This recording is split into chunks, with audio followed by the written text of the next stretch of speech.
Hello everybody, my name is Zen, and Diablo 4 is officially live for anyone who happened to pre-order the special versions of the game that give you early access. The game officially launches in just a few short days, but the early access period has started, and I gotta say, so far, so good. The servers haven't died, there's been no lag. My biggest problem was as soon as the game went live, my BattleNet crashed and I had to reload in, and then I was in like a 3-minute queue to get back into BattleNet, and then I logged into the game and was in a 5-minute queue while my wife had already made her character and was starting to push forward. But her and I jumped in and we've been playing ever since, and it's been great. No issues whatsoever. We played about 1 o'clock in the morning. It launched at 7 p.m. our time, and we made it to almost level 30, which is pretty good, actually. I think that's fairly nice considering we weren't really pushing too hard. We're just kind of casually going about it, and it's been a lot of fun. Granted, we have also played quite a bit of the previous betas and whatnot, so we knew a little bit of what we were doing for this first act at the very least, but I was really enjoying it. So I want to give you just a heads up of what content is going to look like for Diablo 4 on our channel for the next month and a half, 2 months, basically leading into Season 1 whenever they end up pushing Season 1 forward. So I want to push for getting a bunch of guides out.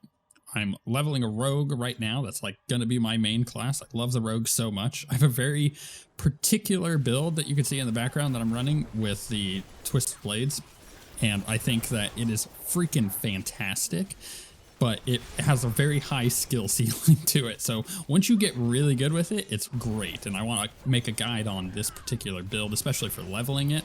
But I also want to make guides for just, general rogue stuff and end game rogue stuff. And then also with all of the other classes as I level them up, right? So like when I'm not playing with my wife, I'm going to be doing the hardcore characters, whichever ones I go for there. Probably, I think I'm starting with Necromancer on that, then we'll push my way through the other classes as well.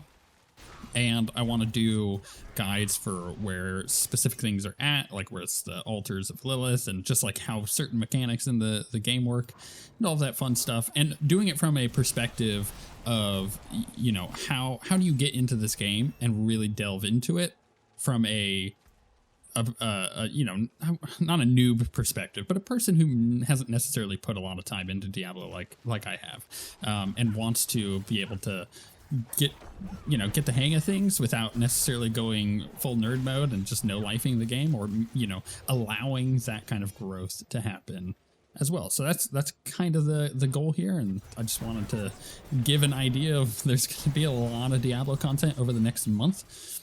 And I'm looking forward to it because I freaking love this game. Like I said, the launch went great. So far, so good.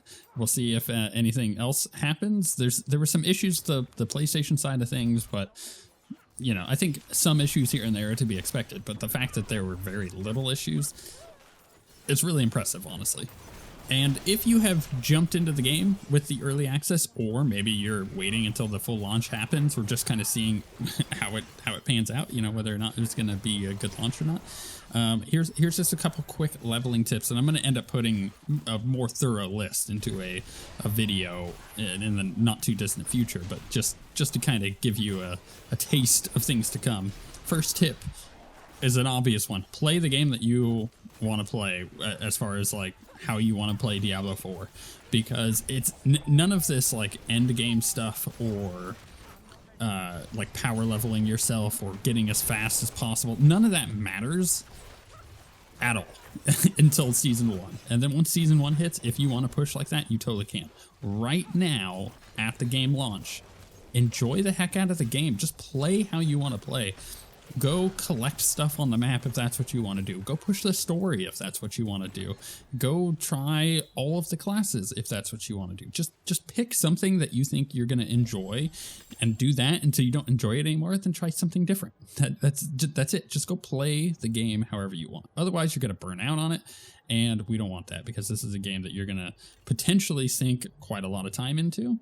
So just enjoy it right now. Enjoy the newness while you can before we go full on you know, hardcore mode into season 1, and we start kind of doing some nerdy no life stuff and putting out guides for how to be incredibly efficient with this game and have really, really good builds, and, you know, finding particular items.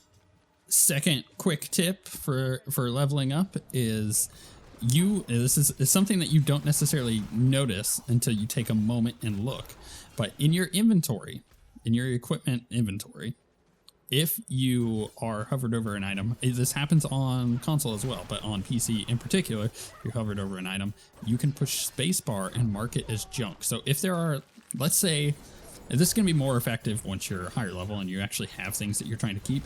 But let's say that you have an item that you don't want to salvage at the blacksmith or sell or anything like that, then you can mark everything else as junk as you're picking it up, being like, I don't want that, I don't want that, that's good, I don't want that, right? And then the things that you do want to keep, you just don't mark as junk. And when you go to the blacksmith, there's an all junk button that will delete all of the junk and give you the materials for it, which is really freaking great. And that's just a little tip that if you don't know about it, you won't ever do it. But getting into the habit of doing that will make inventory clearing way faster in the future. Finally, when you're doing some of the events in the open world, you're going to be gaining this currency called obols, which if you play Diablo 3, it's kind of like blood shards. It's this currency that you can go use and gamble items in one of the towns. They're kind of all over the place, but it's basically this vendor that you could go purchase these items with these obols from. The thing is, if you just hold on to 20 or 40 of them, go to the vendor and buy at the very bottom. There's a couple keys, or there is a key. Buy a couple of them because there are chests in the world that require these keys to open, and you can get some pretty good stuff out of the chest. I would say you have a higher chance of getting something out of one of these chests than you do out of gambling one of these items that is on the vendor. So purchase a couple keys and just run around with them. And then when you get low on keys, go get some more. But don't just like full on gamble items. Just hold on to some keys for when you're out in the open world. But what I want to know from you guys is, 1, are you playing Diablo 4? Are you going to jump in and do it? And 2, what kind of guides would you like to see? Because if you're a new player and you've never really delved into a Diablo game before, I think it's really important for understanding what exactly are your needs. What do you want to know about the game? Just everything in general? Or is there anything in particular? You're like, I want to know how to play this class, or I want to know how this mechanic works, or I want to know just the most efficient way to play the game, or anything like that. Put those in the comments. And then additionally, if you are a long-term player of Diablo, is there anything in particular that you want to know about Diablo 4 that you don't already know, or is maybe confusing? And that is also going to lead me in how I'm doing my guides for this particular game over the next month. But with all that being said, thank you very much for watching. I hope you enjoy Diablo 4 as much as I am, and we shall see you all next time.